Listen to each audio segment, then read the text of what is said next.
today's video mga syurikat, kailangan na yun mag-sideline tani o guys kindi kay perti na yung pikiya karong panahona. Samot kay magsugod nag-eskwela nga akong anak, kailangan na yun nato magdoble kayo dani manggawa sa yun mong skills nga wala nimo natunan. Akong buhaton karon mga syurikat, mao ni siyang mango grahams ice candy. O gitabangan dai ko sa akong asawa ani og buhat. Kay kinsa pa man dai magtinabang ay lain pug og silingan. Every time nga na ako'y mga plano mga syurikat, ginaingon jud ako na sa akong asawa. Kay kailangan man ako na yang approval bago ko mo proceed sa kuang plano. Parehas ani o kay giaprobahan man niya, kaming duha nagbuhat.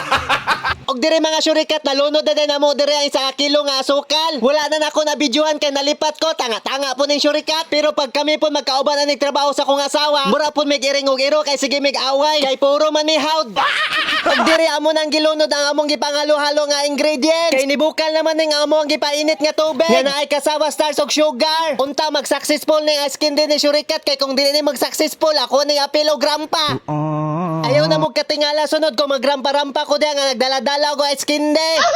Barato lang kayo ni ako ang ice candy mga syurikat. Tag 5 pesos lang ni siya. Gituyo lang na ako barato kay para dali lang mahurot. Unsaon man ang tagjis kung dugay mahurot. Bahala ginagmay basta kanunay. Og diri mga syurikat, ang among gisunod og lunod ang Crush Grahams. Mauna ni ang ice candy ni syurikat nga wala jud gitipid sa ingredients. Listingin ninyo nigtilaw ang ice candy ni syurikat. Dili jud ninyo ni kamahayan. Pero bago mo mutilaw isulat na ninyo pangalan kay basin makalimot mo. O Mangga plus Grahams. Mo na siyang gitawag nga Mango Grahams ice candy. Og mauna ni among finished product mga syurikat. Nakabuhat po mig 141 pieces. Pero wala na namo na natutal ang costing basta wala siya gitipid sa ingredients.